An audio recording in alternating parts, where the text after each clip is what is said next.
All right, welcome to our afternoon session for the March 2nd class meeting.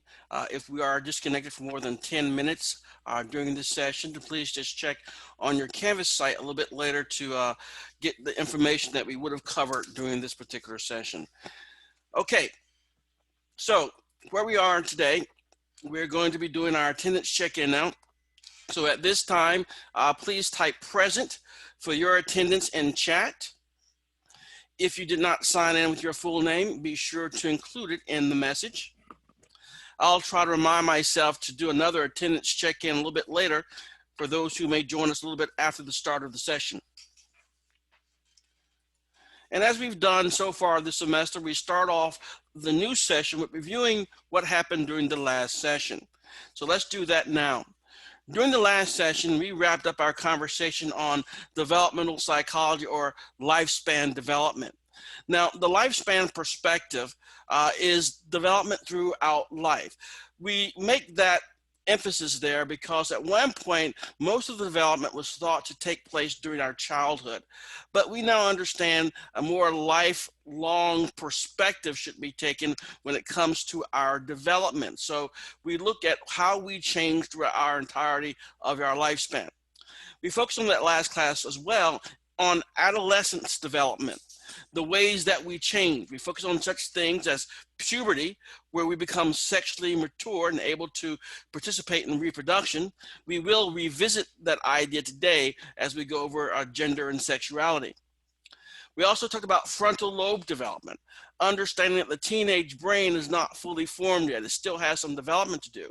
It's one of the reasons why teenagers are more risk-taking than older folks, meaning that they are more likely to engage in some risky behavior because the frontal lobe, where we tend to see inhibition centered, is not fully online yet. Therefore, those things that would tend to inhibit risky behavior is not currently present at the time. Therefore, they do more risky things. We also talked about the views of right and wrong. So we develop sexually. We also have our brain starting to still grow for our frontal lobe, but we also need to understand our views of right and wrong also mature and develop as well. Kohlberg talked about moral reasoning, about the pre-conventional, conventional, and post-conventional stages as to how we change when it comes to our views of right and wrong. Ultimately, when we get to post-conventional stage of moral reasoning, that's when we understand that there are going to be certain types of things, principles that may be important in one's life that may be more important than rules and laws and regulations. So we may break those rules and laws because we see a higher principle at play, a greater wrong that's being done. We also introduced the idea of the psychosocial stages of development during that last session as well. This was proposed by Erik Erikson, and he had the idea that we go through a variety of social challenges throughout the entirety of our life. Started off with one dealing with our sense of trust in the world or not. Remember that idea of basic trust or mistrust? When you are a young kid or infant and you're crying, do the caretakers come and meet your needs immediately, or do they ignore you and come to you at irregular times? So that will cause a sense of mistrust in the world or a sense of trust. And so we looked at some of the stages of Erik Erikson as we went through them last class. The idea is that each time we go through a certain stage in our life, there will be a social challenge there for us. And either we will succeed at meeting that challenge or not. One that we focused on last class was the stage of adolescence. And Erik Erikson saw the important area of adolescence. The challenge is one of establishing an identity or not being able to and having role confusion. And so this is why a young person in their adolescence, they may go through a variety of different types of cells. They may have their hair colored one way. They may cut their hair. They may put piercings in and get tattoos. The idea they're trying to find themselves, what their true identity is. And so if you're successful going through your adolescence, according to the Erik Erikson psychosocial stages, then you will have an identity fully formed, a cohesive one, once you get out of that stage, which, according to Erik Erikson, sets you up for the next stage in life too, young adulthood. Now, one of the things that we focused on with young adulthood last time was the understanding that there is a new type of adulthood out there, one that's called emerging adulthood, where we have partial independence, meaning that we are somewhat adult-like and we have some independence, but we still rely on someone or some other entity out there to provide us with some assistance, so we don't have full independence yet.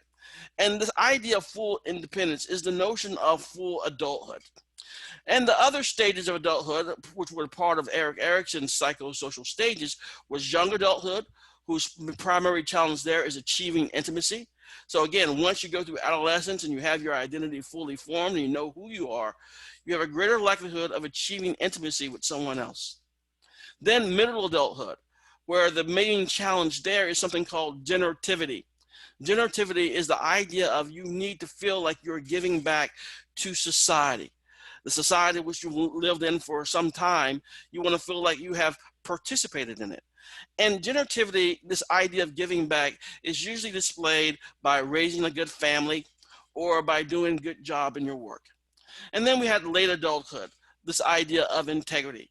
This goes back to say you have a sense of accomplishment in your life. So now you're in the later stages of your life and you look back at your life and you want to have a sense of integrity, meaning that you did what you needed to do. You have a sense of accomplishment and you feel good about it. If you don't successfully feel good about your life, then you have a sense of despair. That's the way that you fail in this particular stage of adulthood, late adulthood here. So those were some really wonderful ideas, I thought, introducing you to the concepts of Erik Erikson and his psychosocial stages of development. And so that sets the stage to where we are today. So today we're going to begin our conversation on chapter 5, looking at sex, gender, and sexuality. So let's start by looking at sex and gender. What do we mean by these terms? Well, sex in psychology is all about biology. It is the biologically influenced characteristics by which people define males and females. So we have certain anatomical parts as being a male and for a female. So it is the biology that determines one's sex. So that's what we mean by sex in psychology. And then there's gender. In psychology, it is the socially influenced characteristics by which people define men and women. So one, sex is biological, gender is not, it's more so. It's more of other stuff. So gender is a product of the interplay among certain biological dispositions that we may have, and we'll talk about those as we go through this course today, our developmental experiences, and our current situation. So that is what we mean by gender. So gender is a much more, in a way, complicated term or concept, and we'll see several aspects of that as we go through the presentation today. So gender refers to the physical, social, behavioral characteristics that are culturally associated with male and female roles and identity. If you really look at what this is saying, if you look at the focus of the word culturally here, that means that if you are in a different culture, then the gender of male and female, how it is sort of defined, may be slightly different. There may be slightly different roles for males and females in a different culture. So we just want to make note of that. Now, some of these traits may be genetic differences, meaning that the gender traits that we may have may be coming from genetic differences, and other may be role differences, may be nurtured by culture. So we'll see the somewhat complicated nature of gender as we go through the presentation today. So sex and gender differences. So how it is that we differ. So we want to look at some of the differences here. So how are we alike and how do we differ? Well, each person that's listening to me now received 23 chromosomes from their mother and 23 chromosomes from their father. Of these 46 chromosomes, 45 are shared by men and women.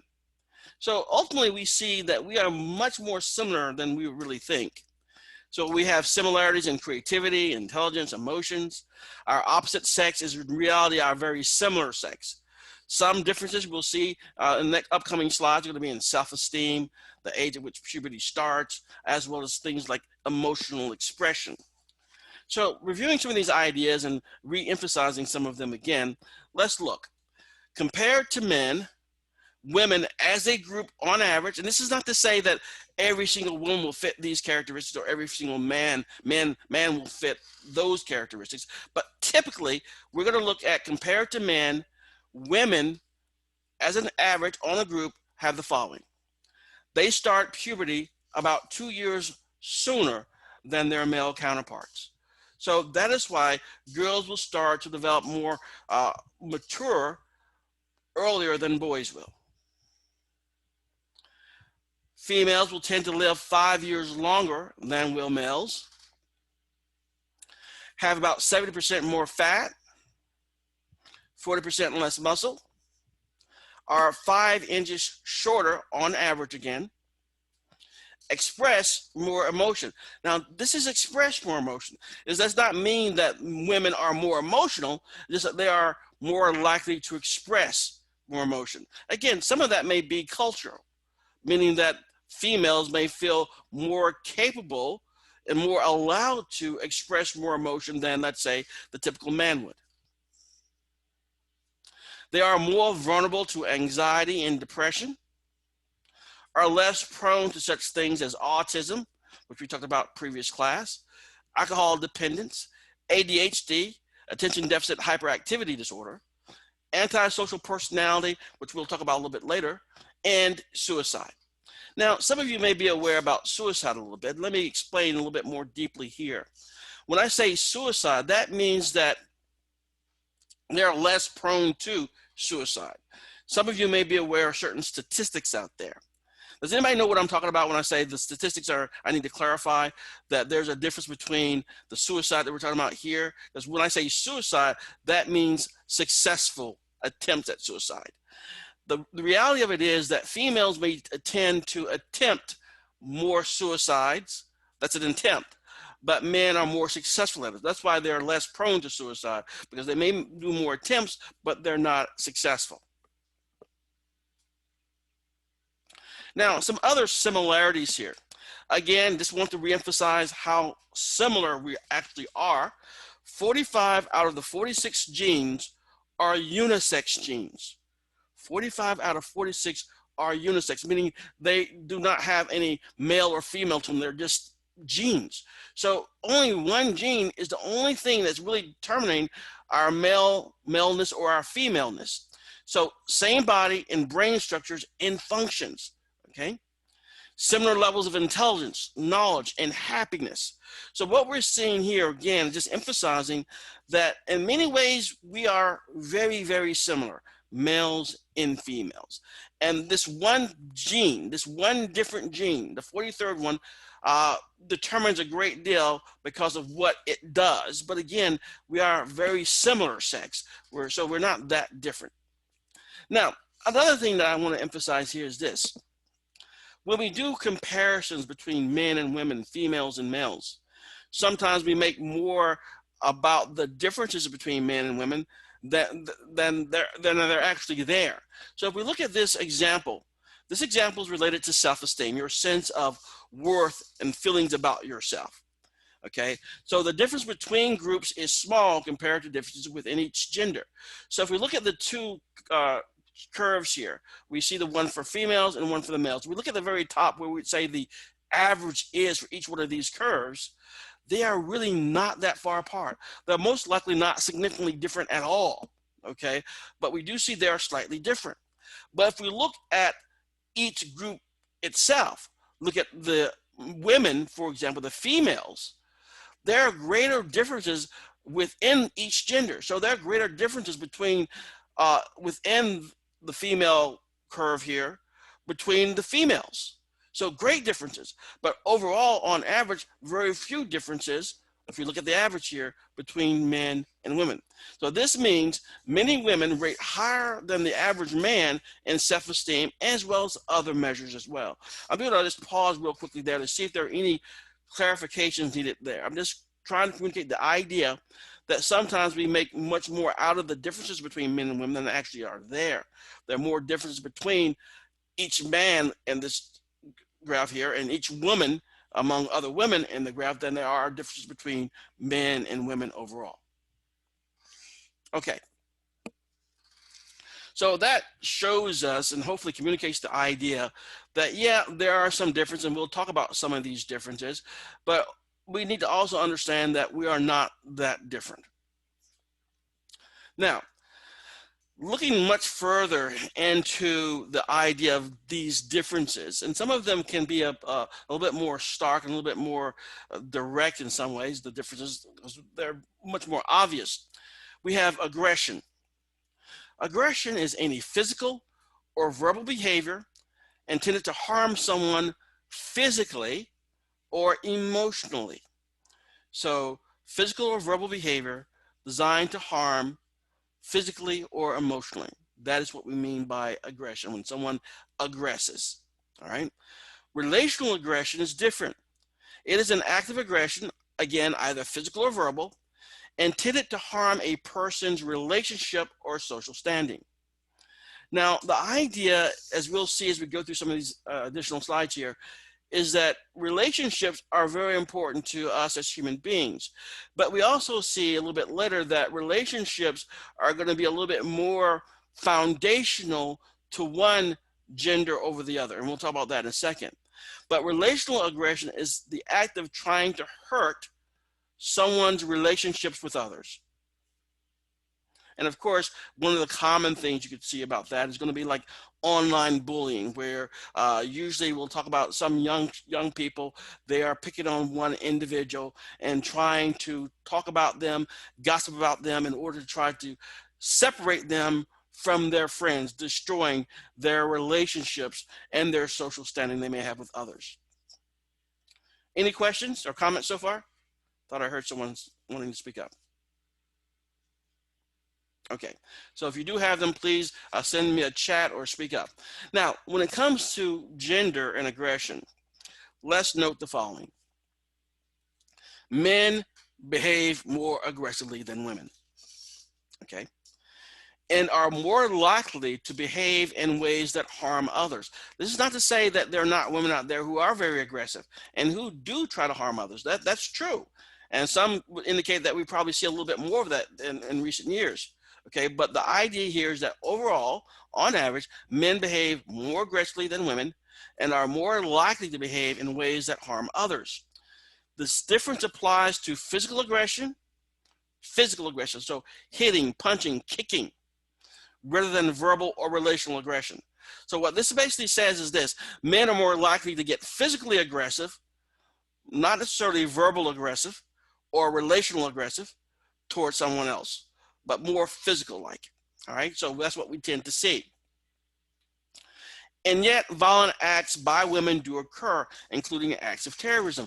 The photograph we see on the slide here is of a bombing in Russia by female suicide bombers. And so again, we're not saying that females don't do this type of stuff, but typically on average, we don't. Okay, we don't see that happen as often. So when we talk about aggression, we tend to focus more on males, and we'll see some of the differences and fine tune it a little bit as we go through this next slide. So when we look at this idea of aggression, minor physical aggression in romantic relationships, men and women are roughly equal. So we're talking about minor acts of aggression. Men are just as likely as women are to display these minor acts of physical aggression with someone they may be in a romantic relationship with, okay? But when we take it to a whole nother level, when we look at extreme violent acts, men commit far more often than women do. So when we talk about things which are extraordinarily aggressive and violent, normally we'll see men are going to be the perpetrators of those particular acts, not women.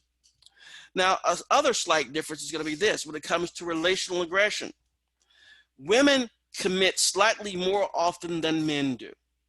So again, this sounds somewhat stereotypical in a way and cliched to some extent, but it's going to be like the image of the cool girls in high school picking on maybe the not so cool girl in their class, and maybe taking the torment to Instagram and Facebook and things of that nature. Again, trying to hurt their target, the one they are bullying, trying to hurt her relationships with other people. So when someone is gossiping about someone, that's what they're doing. They're making stories up about, potentially making stories up about their target, so that people will find that target not as attractive as a person to be friends with. Does anybody know what I'm talking about here, or have seen some of this type of behavior? I'm going to pause again and just wait to see if there's a chat message or someone wants to speak up. Yes,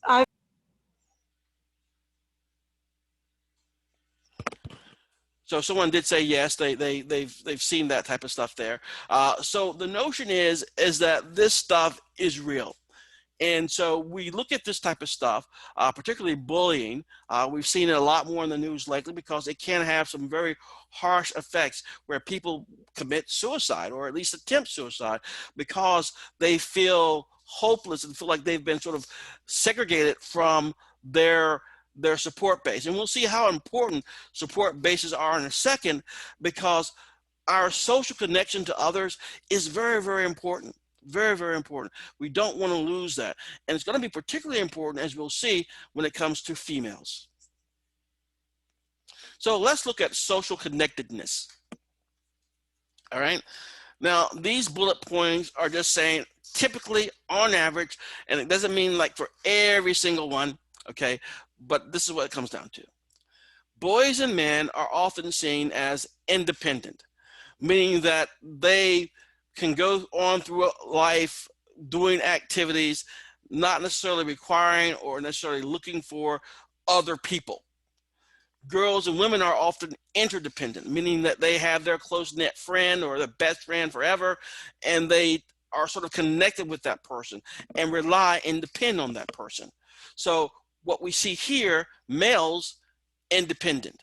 They don't want to be tied down. They want to have their own thing, and don't necessarily connect with others on a very deeper level. Whereas we don't see that. We see the opposite for that for girls and females, where they often are interdependent. Again, it's not saying that every female is going to be that way, but typically that's what we see.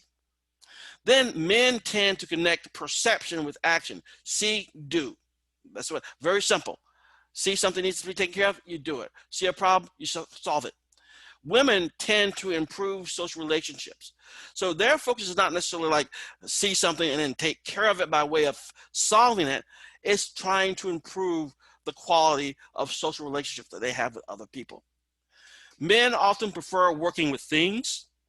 Women often prefer working with people. Again, sounds somewhat cliched, but on average, that's what we tend to do. Again, we see those individuals who are going into certain careers. We see, again, it's changing, but if you look at the profession of nurses, nurses is usually seen as a female occupation. It's a lot less so than it was in previous generations. But usually when we see nurturing types of professions, we tend to see more women in those professions. They may not be the majority, but there are more women in those professions because these are people working with other people, nurturing them, taking care of them, and things of that nature. Men are more often driven by money and status. Okay, so the idea here, they want the promotion, they want the job with the great money and all that type of stuff, and it drives their behavior more so than others. Women often opt for fewer work hours and tend to have greater responsibility for family obligations. So this is where we tend to see some difficulty with women over the last few generations, is that we have this idea, in a sense lately, of the superwoman. And some of you may fit that model, where you have learned over the generations and years that you have more opportunity than previous generations of females. And you want it. You want the career, you want the education, you want this, that, and the other thing. And it can be a very challenging thing because in many ways, in order to do all the stuff that men have been doing for years, and then on top of that, still have the same responsibilities for family obligations, it's going to be a tough time. In fact, it's not unheard of for, let's say, a female who's working 40 plus hours a week, like her partner may be doing. Still, when they get home, they're usually going to be the ones who are going to have the obligations.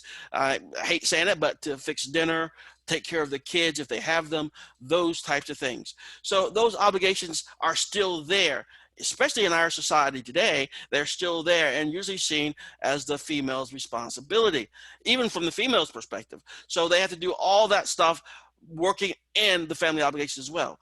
And hardly time for themselves. In fact, oftentimes you'll see some super women, they'll find themselves at midnight finally having the opportunity to relax. The kids are asleep, their significant others asleep, they've done their homework, they did their 8 hours plus today at work, and now they have their alone time and they chill. Okay, but again, you can see how that can be very tiring, having to maintain that particular pace in life. Does anybody know what I'm talking about? Send me a yes if you do.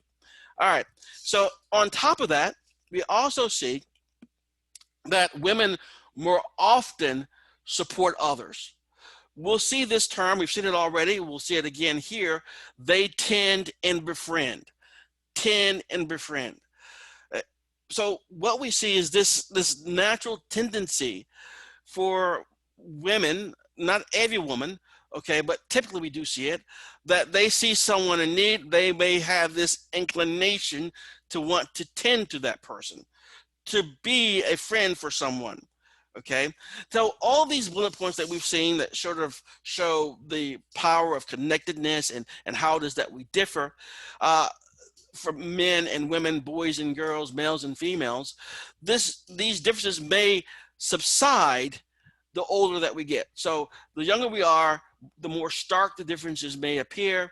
But as we get older, let's say around 50 or so, the gap seems to get smaller and smaller. So the differences are not as prevalent as they once were. So a couple of other things that this sort of leads to as well, based on what we've learned about gender, particularly males so far, is the following: gender and social power. Okay, and some of you probably have experienced this already or seen it. You meet as a group of individuals, males and females, and you can almost tell who's going to be the leader of the group. It's going to be a man, usually going to be a healthy looking man, a man of certain height and all this type of stuff, because that's what society, in our particular society, sort of sees as leadership and people who have certain types of power. So in a variety of cultures, men have attributes and reputations that help them attain more social power. What we mean by social power here is positions controlling more people and resources than women do. Now, it can change, but part of this idea of what we look for as a leader is sort of ingrained in us. It's part of our culture to a degree. And whether you're a male or female, a female may be programmed just as well as a male is about what you expect to see in a leader. So these are some of the ideas that we have to deal with as well. Men tend to interact in more dominating ways than women. Okay? Men tend to want to dominate a conversation. They're more likely to cut someone off. All right. Men often speak opinions rather than offering support and inviting input as women do.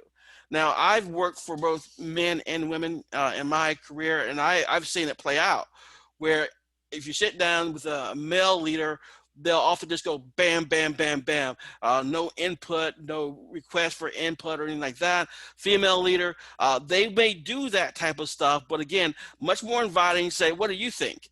Okay, what do you think we should be doing? Okay, they'll ultimately make their own decision. Okay, but the idea is that these are tendencies that we see when it comes to power. Okay. Now, how does all this start? Where does it all come from? Does it start a particular place? And there is something here. Gender and social connection. Let's talk about play. How it is that we play when we are younger. All right. So if any of you have been around young people, your own children or younger brothers or sister, you see them interact with their other male counterparts, their other female counterparts, and you can see them play. Now, in the most ideal scenario, let's say you have a younger brother and a younger sister. You see them play with their same-sex counterparts. You know they play differently. That's just the way it is. So let's talk about how these differences are. We see when boys play, the focus tends to be on the activity itself, the game, the competition, and that's usually going to be what it is. If they're not keeping score, getting points where they can say you're a winner and you're a loser, it's not worth it for them for the most part. So male play tends to be very, very, very competitive. All right. Men tend to dictate how the playtime will proceed. For example, we will see they're coming up with some sort of game. There are going to be rules and regulations. They'll have to understand what the rules and regulations are. If you violate those rules and regulations, there's going to be a fight to try to decide how you play it. So it's going to be a little bit more complicated as they try to develop a system to determine who's going to be the victor. Okay, you can even look at the picture here about these boys. They're running with a flag like they're victorious over something. All right, now if we look at females, when women play or young girls play, the focus tends to be on connection and conversation. Connection and conversation. Female play is more social. Girls tend to want to talk and invite feedback from their counterparts as they're playing. So think about this, okay? Does it make sense? Do you see how this type of play can lead into how adult males may be or adult females may be? Think about it. Do you ever see a bunch of boys getting together and throwing a tea party? Probably not. But you do see those types of things where you can just sit and play, but the play is more about having conversations and interacting with each other. So we see gender and social connection and how important play is. It sort of helps to establish the way things are going to be looking into the future. So the question we have here at the bottom of this slide is, are these differences due to nature or nurture? And as we've seen for the most part in this course so far, it's going to be to some extent both nature and nurture. They'll sort of feed off of each other to some extent, building these complex dynamics, how we connect to others, why are we driven to connect to others, how it is that we're going to play, and things of that nature. All right, so let's look a little bit more deeply into some of this idea about social connection and specifically social communication. Looking at gender and social communication here. Women communicate more than men. First bullet point, more time with friends. So women have more time with friends. Women, more text messages. Women, longer phone calls. Okay, first of all, would you agree with that? Yes or no?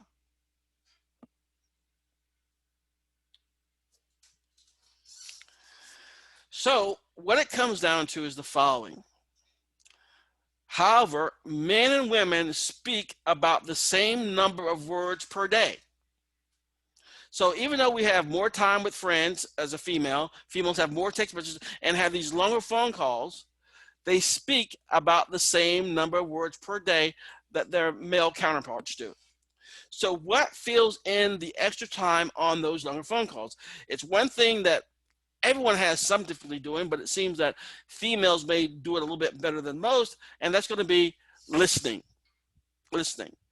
Now, I may have shared this with you before, but the idea is that listening is a skill, and it's something that's very difficult to do at times. If you're having a really good conversation with someone, and they're saying things that get you all excited about ideas that you're sharing, there's going to be a point where they're talking and you're going to stop listening to them. Because what you're doing now is thinking about what you're going to say and to response to what they've been saying. So you've stopped actively listening. Okay. And so the idea, as we'll see a little bit later, that can be very problematic because listening is a very important skill to have. So what they're suggesting here is that the longer phone calls may be simply because women or females in this instance, as they're communicating with their compatriots, are actually listening better. So we do see the following as well. Men and women use communication differently. Men state their opinions and solutions. I mean, one of the things too that I run into problems with all the time for years now, female, wife, whatever has a problem, I automatically assess what the problem is and come up with a solution. And 9 times out of 10, that's not what they're looking for at all. All right. Men speak about things and actions, very active oriented. Women seek input and explore relationships. So when they offer some sort of problem or issue, they may simply be seeking input, not solutions, just input. Or they may be exploring relationships with the individuals involved in whatever scenario or situation they're explaining to you. And women speak more about people in feelings. So those are some of the things that we see that are important to understand about some of the differences that are somewhat more obvious between men and women, males and females. Now, wrapping up one of the ideas about social connectedness, just to talk about it this way, listen to this, both men and women turn to women when they want somebody to talk to. Think about it. All of you out there listening to me, think about it. If you have somebody that you really want to talk to, is your first thought if you are a man, to think of another man that you want to talk to about a particular problem, or female? If you're female, another female or man. So what the research shows is that usually both men and women will turn to a female, a woman, when they want to talk to someone, sort of seeking that tan and befriend characteristic that we sort of described earlier. And also probably looking for someone who's going to be a better listener. And that's what we tend to see there. So the research is very strong on that we do see seeking out someone to help us in that area. In general, women change roommates more often. Anybody have an idea why women may change roommates more often? Or put it this way, why is it that men don't change roommates as often?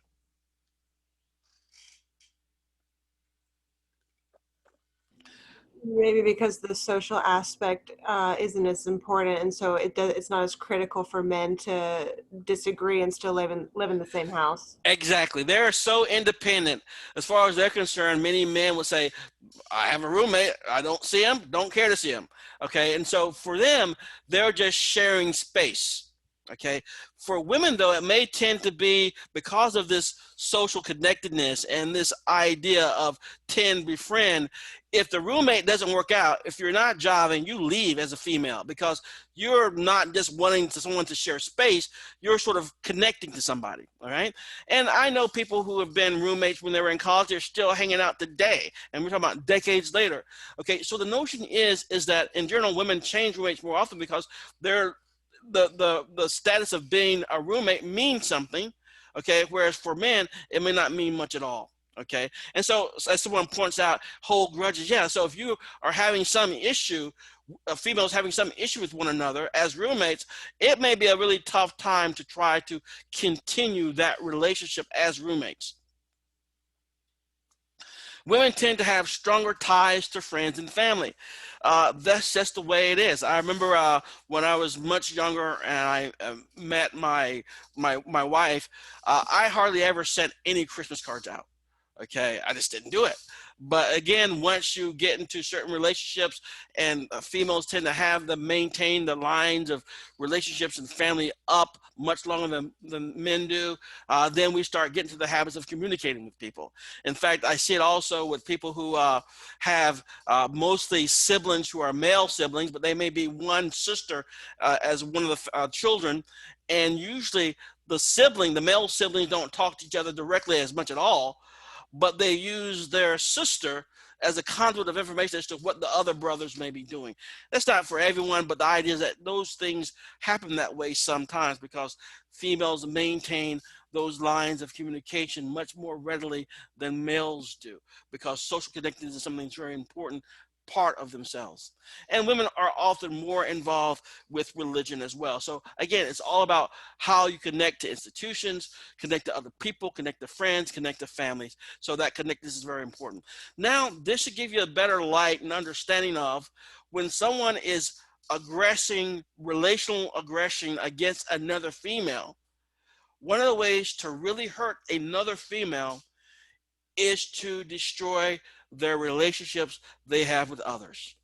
By destroying the bonds, the families, the friend connections, that is really painful. That's why it can be very impactful to someone who is being bullied systematically.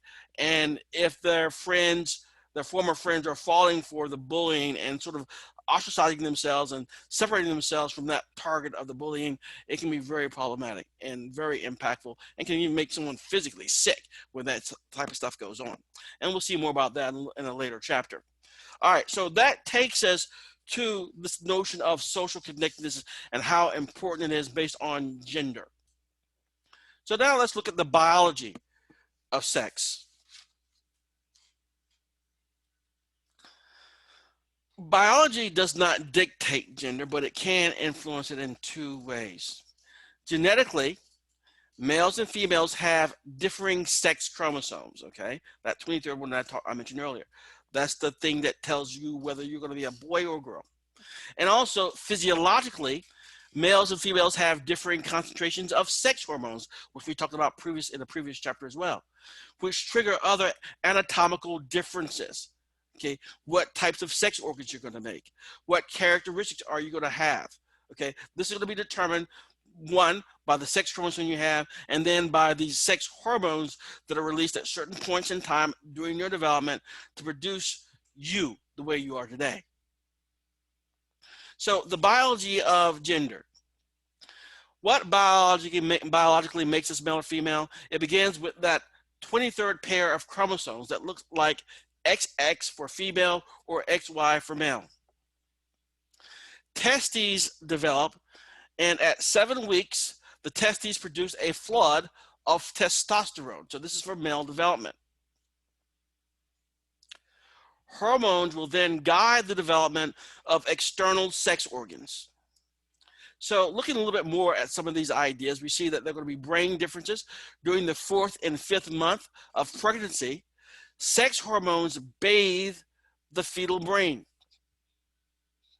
In adulthood, women have thicker areas and part of the frontal lobes that help with verbal fluency.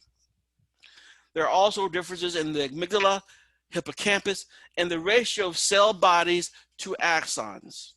So we do see some differences, some biological differences between men and women. Now, more on what's going on prenatally here. So we have this 23rd chromosome pair. This is what determines sex. Now, for the mother, she only possesses X chromosome. That's why it has XX. So for the father, he has an X and a Y.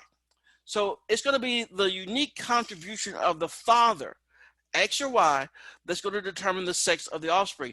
If the father contributes an X, you have yourself a female. If the father contributes a Y, you have yourself a male. So around the 7th week, the Y chromosome prompts the testes to develop and produce testosterone. And again, between the 4th and 5th months, the sex hormone is going to wire the brain as a female brain or male brain. And we'll see this is going to have some potential consequences, as we'll talk about a little bit later next class session, on one's sexual orientation. Now, so this testosterone, this hormone that we've talked about a couple of times already, is a very powerful thing here. This testosterone exists both in males and females, but females have less testosterone. The additional testosterone in males is what stimulates the growth of male sex organs in the fetus and the development of male sex characteristics during puberty. So there are going to be 2 times that testosterone play a very significant role.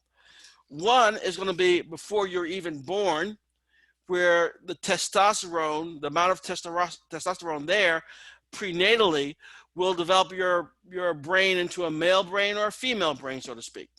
And then later, as you go through puberty, that the hormones will flow freely, developing you either as a female, using mature female, developing to a mature female, or a mature male.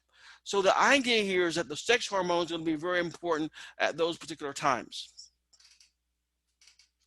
So during adolescence, boys and girls enter puberty and mature sexually. Puberty is a period of sexual maturation during which a person becomes capable of reproducing. So the notion here is as you go through puberty, the items that were there that really were not capable of reproducing at that time, then once you finish puberty, they will then be able to participate in reproduction. All right.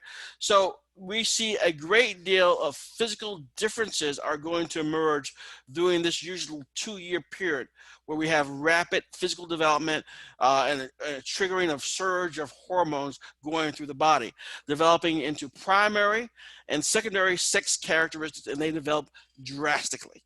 All right. So what do we mean by these particular characteristics here? Primary sex characteristics are going to be body structures such as the ovaries, testes, and external genitalia that make sexual reproduction possible. So when we mean primary sex characteristics, we're talking about those things directly responsible for reproduction. Secondary sex characteristics are going to be non-reproductive sexual traits such as female breasts and hips, male voice quality, and body hair. And then we'll have the first ejaculation as well as the first menstrual period once these things are going to be fully brought online. Now you are capable of taking part in reproduction.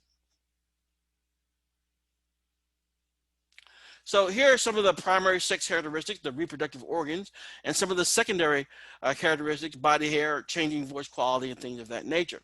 So when it comes to puberty timing, the sequence of sexual maturation is predictable. So as we've said before, maturation, the sequence is usually going to be the sequence. It doesn't change. The time on onset, however, does vary from person to person. So the timing, when it occurs, can change and be variable from person to person. But the sequence of events that occur, that's just the way it rolls out. That is maturation. Now, obviously, maturing early can have social advantages and also increased expectations as well as risks. And we've talked about this a couple of times before already as well.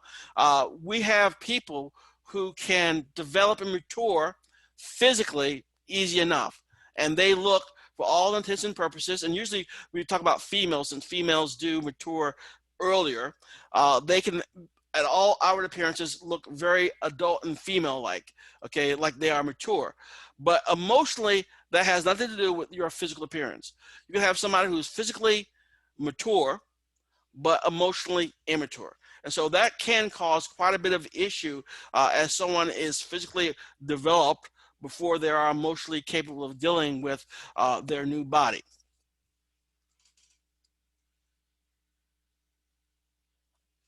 Now, talking again about the differences in puberty and when they start, this chart, I want to make sure that we went over this.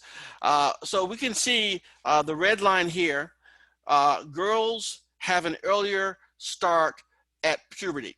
So we can see here around 11 years of age or so, they start to grow, have a growth spurt because puberty has kicked in. All right. So you'll see, however, that the blue line here, the boys, they have not kicked in puberty yet. So what you will see at one point for boys and girls of the same age, at one point you'll see the girls will become taller than the boys. And so around this age, from around 11 to just before their 14th birthday, 11, 12, 13, the females may start to look a lot more mature than their same aged male counterparts would. And it's not going to be until probably around 14, 15 years of age when the puberty for the boys start to kick in and they will become taller and their puberty lasts a little bit longer. They'll have a greater growth spurt a little bit later and will be on average again, about 5 inches taller than the average female. All right, any questions so far before we move on to our next couple of topics? Comments, questions? I'll take a sip of coffee and I'll wait to see if you have any comments or questions. Okay, you guys seem cool. All right, so the next thing that we want to talk about is going to be something called variations in sexual development and identity. Okay, I'm sure by this time most people are aware about what I'm about ready to share with you, but let's start it. Intersex individuals. I'm sure most of you have heard of intersex before. Some people develop with a combination of male and female physical characteristics, despite being genetically male or female. So they can be genetically male or female, but their physical characteristics can display combinations of male as well as female characteristics. This can lead to controversies of sex typing in athletic competitions, and we'll see an example of that in an upcoming slide here. But in cases where males had genitalia that were underformed, absent, or accidentally removed, and that does happen, unfortunately, attempts to raise them as females often did not work out well psychosocially. So you can have somebody fine biologically, but psychologically and socially, it doesn't work out so well. So for an example, David, quote, Brenda Reamer case. After his genitalia were accidentally damaged, then removed after the damage, he was raised as a female, though he showed male behaviors. As an adult, he learned the truth about his circumstance and who he was and what he was, and lived as a man. So he was a female, found out the truth, then lived as a man, got married, but eventually committed suicide. So the idea here is that even though you may have the outward appearance of, let's say, a female, everything else about you may say male. Even though you may be under certain treatment for certain hormones to try to change your body physically, that there's always going to be something in you, potentially always something there, that will still say, I am male, I am male, I am male. But again, as you can see about how it ended in the Reamer case here, that it is a very challenging thing to try to change what someone is, if that makes any sense for you. So the idea is that these intersex individuals can have a tough time because they have characteristics of both male and female. So they can have versions of genitalia of both males and females. Okay, that's what these individuals are. So we're not talking about people who are male or female. They may be genetically one, but they have characteristics, physical characteristics of both. Now, here is the example I was telling you about here. A disorder of sexual development, a condition present at birth that involves unusual development of sex chromosomes in anatomy. We see the following here. This individual is named, what is her name? Samaria, I think. So we have this South African track star, Simias. She was doing really well, and she had great dramatic improvements. And then people started to get concerned that maybe this woman here was actually a man pretending to be a woman. Okay, so they had her tested. The International Association of Athletics Federation had her tested. She had to go into sex testing. It was in 2009, I believe. And basically, it was reported that she had a disorder of sexual development with physical characteristics not typically male or female. She was officially cleared to continue competing as a woman. Okay, as she stated, God made me the way I am, and I accept myself. I am who I am. But the idea is that sex-related genes and physiology result in behavioral and cognitive differences between males and females, and environmental factors can play a role as well. But these things do happen, that we have these individuals who are somewhat unique, different from the average, and can possess characteristics which most people don't really deal with on a day-to-day basis at all. So it can be seen as very, very unusual. Let me just ask you this. Before class today, had anyone heard of intersex before? If you have, okay, good. All right. So the idea is, I suspected that it's out there now. People have heard of this. They know what this actually is. Now, the variations in sexual identity. So we've talked about sexual development here. Now let's talk about variations in sexual identity. Breaking away and breaking free of gender roles. And this is something too that has been somewhat controversial over the last few years as well. We have transgendered, okay? Transgender is somewhat of an umbrella term, meaning it encompasses a whole bunch of other terms too. But what this is, people have a sense of sexual identity, a sense of being male or female, or gender expression, behaviors and appearance that express gender identity that is different from what is culturally typical for the biological sex or gender they were born with. What this basically means is this: you were born male, but there are certain gender characteristics about you that are female, or vice versa. You were born female, but there's certain gender characteristics, uh, identities, or feelings that you have that are of males. So that's what it comes down to when we mean transgendered. Now, when we have someone who is transsexual, here people act on this sense of difference by living as a member of the opposite sex, often with hormonal or surgical interventions that support this gender assignment. This could be just someone living as a female in their male, or living as a male in their female. Their choice of clothing, their styles of dress or makeup, or whatever the case may be. So the notion is that we have these individuals out there, and the term that you most often would hear that really describes it in a very short way is you are born a male, but you feel in everything that you do and how you behave and everything that you can see and feel about yourself feel female. So the way you normally would hear something like, I am a female trapped in a man's body type of statement. Okay. So you have this feeling, they would have this feeling in themselves that they are not right unless they're doing things that are of the opposite biological sex by way of dressing or behaving and things of that nature. So that's what is meant by that. We also have another term I want to make sure you're aware of too, androgyny. Androgyny is displaying both traditional masculine and feminine psychological characteristics. And so here we have somebody who may be androgynous, and this would be somebody who you look at real quick and you may do a double take and look at them again, that they may have their style of dress, the way they're wearing their hair and everything, and you can't determine quickly whether or not they are male or female because they are dressed in a very androgynous fashion. Even their sound of their voice may be somewhat androgynous too, where you can't determine male or female. So those are things too that we need to also understand are there too. So the notion is we have these variations in sexual identity. Okay, some that may be in conflict with what they're biologically born as. We have some that may cause some particular issues in other areas as well. People do not always have open arms toward individuals who are transgendered, transsexual, or even androgynous. So that's why we've seen over the last few years a lot of this pop up about rights of privileges of people who fall into these particular categories. Now, so we've talked about identity as well as development and variations in that. And now let's talk about how do we establish these things that are these gender roles, okay? Gender roles.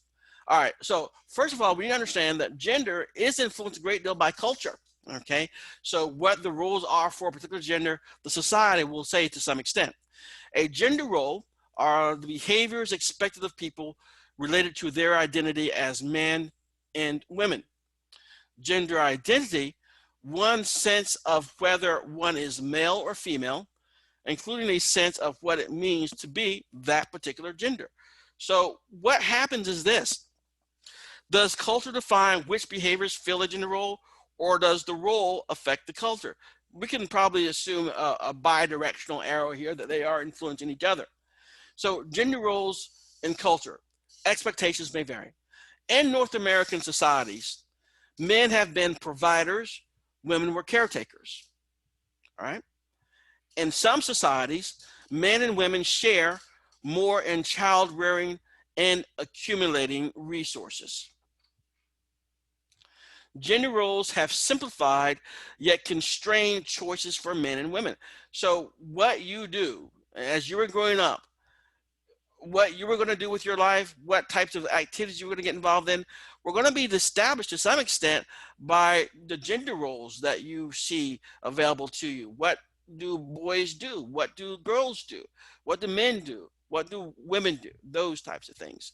So in the past century, Women have been gaining more options for participation in workplace as well as in politics. And that's what I was mentioning earlier. We have that superwoman syndrome in a way, where you can do so much as a female. There are many ways and many more avenues that are open to you today than there were 50 years ago. But at the same time, you really can't shake some of the traditional stuff that has normally been associated with females, like your family obligations. Okay. And so the idea is these things do sort of present certain types of pressures to females at certain extents as to what is expected of you. Okay, 50 years ago, when you would have a female working outside the home and they'd go to some sort of party, the men and the women there would give her a stink eye because she was working outside the home. How dare she? Okay, now it's sort of a standard type of thing. And you see someone who's not working outside the home, they may get the stink eye. But the idea is that culture does change. What is expected based on gender does change. Uh, that's something that we see too. So what is considered to be part of the gender may change as society may change as well. Okay, so more on this. So we have a role. Again, a role is a set of expectations or norms about a social position. And so we have this gender role is the expected traits for males and females associated and assigned by that gender. So we have it in our particular culture, okay, which can generate some stress for females because you have all the things you can do at work, but then a lot of your obligations are still there in the family life. But then you have this thing called gender identity. And our gender identity is our personal sense of being male or female or some combination of the two. So we have the role that's dictated by our society, and then what you identify your role as. So it's your integrating that into you, whatever your gender identity is, however you see it for you as an individual. Now, when we look at gender roles, as I was saying, they shift over time.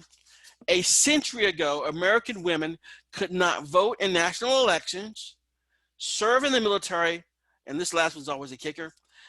A woman could not divorce a husband without cause. Okay.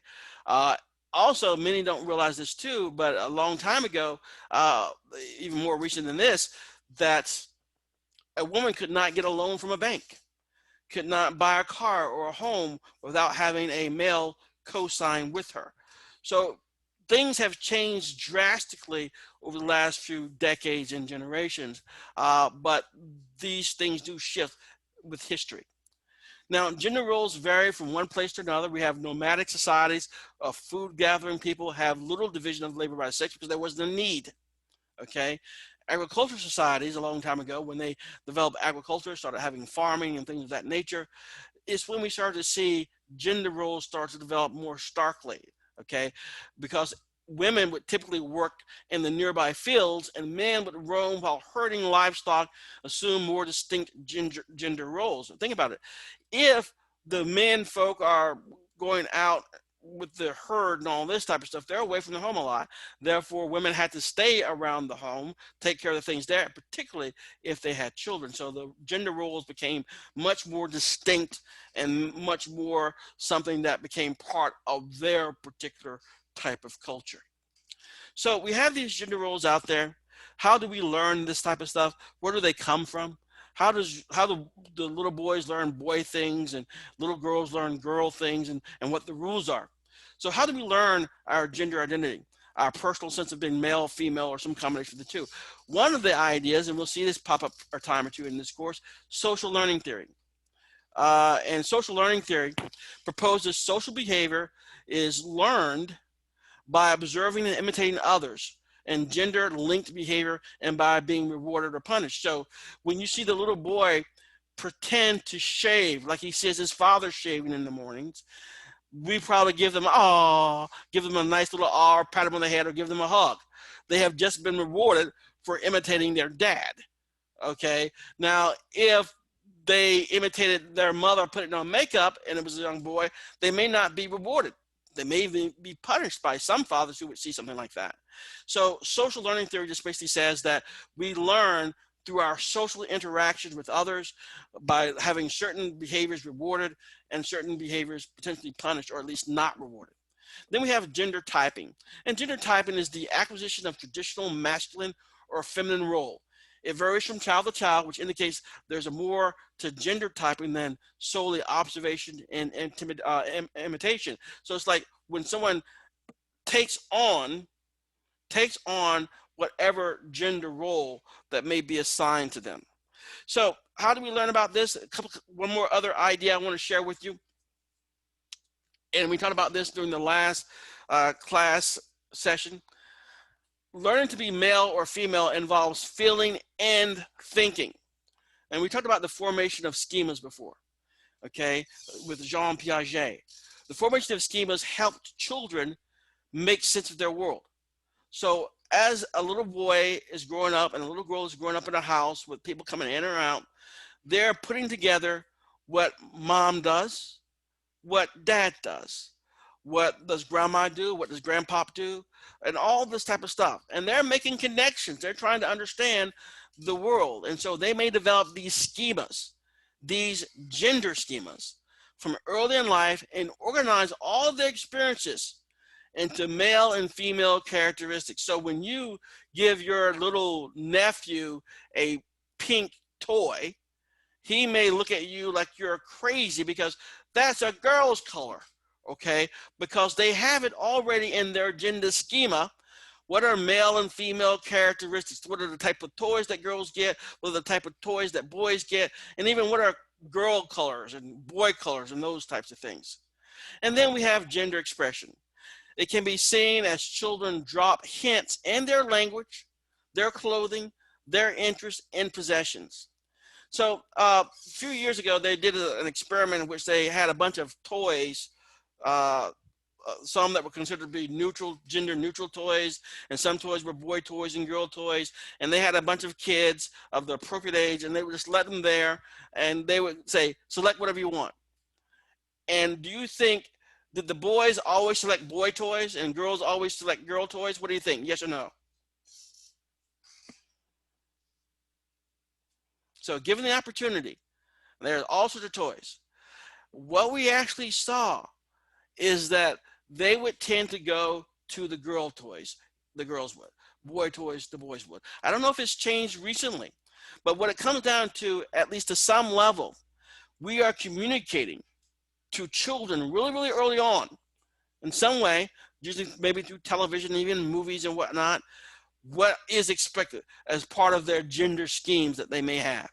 So that's where we are now. We know there are a variety of ways in which we can learn about gender, what boys do, what girls do, and these things have a great deal of impact about what we do, what we decide to do, even what type of careers when we're really, really young, what we might want to do.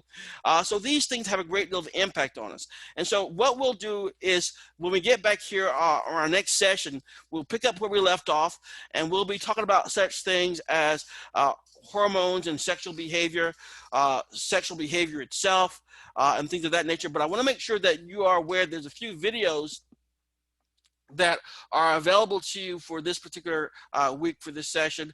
One I think is Let's Talk About Sex, and one is about gender nonconformity, I believe. At least watch the gender nonconformity video.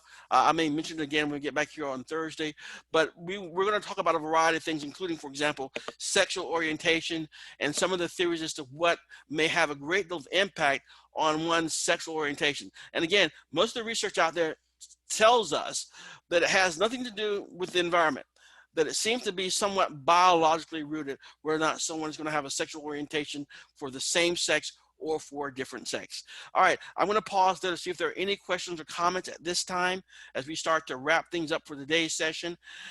If not, you guys can get out of here. If you do have a question, I'll wait here for a little bit to see if you do have anything. If not, we'll be seeing you guys on Thursday. I'll talk to you guys later. Have a great day.